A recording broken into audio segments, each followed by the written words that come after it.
Masha's Spooky Stories. Today, I'm going to tell you a very scary story.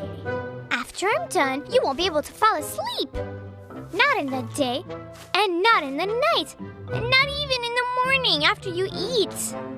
A nice plate of warm porridge. You still won't be able to sleep.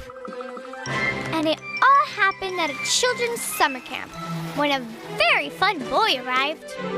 All the children in the camp were having fun, but this boy knew how to have a lot of fun. He spent all day running and jumping around. It was like he received an electric shock, or maybe he had never any batteries. And later that evening, it was all dark outside. The streets were very quiet and scary, full of wolves howling on the other side of the fence, and strangers who you should never talk to. And yet, this boy did not want to sleep. His batteries just wouldn't die. So he decided to pass the time telling horrifying, spooky stories. Stories about a black hand and white ghosts. About a door to a dungeon, a coffin on wheels, and ghouls covered in hair. The boy told everyone, all the children, these very scary tales. Then he calmly fell asleep, and in no time, he was dreaming. All of a sudden, he dreamed of a black hand. He jumped, scared in bed, and looked all around. And to his surprise, coming out from under the bed was a real black hand. The nails were long, dirty, and uncut. Ew, disgusting. The boy decided to run away from it, but then he stumbled and fell because under the other bed, a black leg was sticking out. The boy got up, and right in front of him, there was a ghost wearing glasses.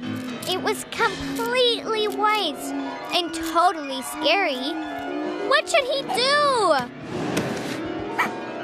Jumping, he went from one bed to the other. He opened the door and went screaming and running away from the body parts. He had decided it was better to take his chances with the wolves and the strangers, who you should never, ever talk to. He was running and screaming through the streets when he was spotted by the headlights of a coffin on wheels. He continued running towards an alley, but the headlights were still chasing him. The boy was terrified. He kept running and screaming. Suddenly, he heard a loud voice coming from the coffin on wheels. "Stop! What are you doing? Why aren't you asleep?" "He's trapped." The boy couldn't escape. With his back against the canteen wall, the boy closed his eyes, thinking everything was over. Now, a vampire will come out from the coffin to suck my blood. But there was no blood sucking. It was a camp counselor's vampire voice that said, "I'm wondering, what are you doing, Mr. Scary? You're frightening all the campers with your silly scary tales. Look around, you have scared them all." Mr. Blackhand climbed under his bed. Mr. Ghost hid his head under the sheets. And the Blackfoot locked himself in the bathroom and is so afraid that no one can make him come out.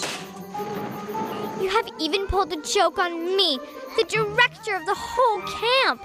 While I had to chase after you up and down the camp, I ran out of gas.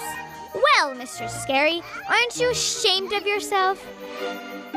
Without a doubt, the boy was ashamed. He was really embarrassed of his behavior.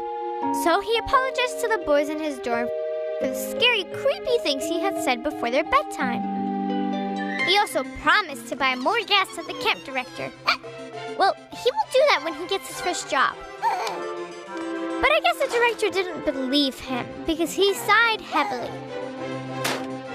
First thing in the morning, he called the boys' parents to tell him the horrible story their son had told the others. about a black hand and a coffin on wheels and the horrible trick he had played the night before.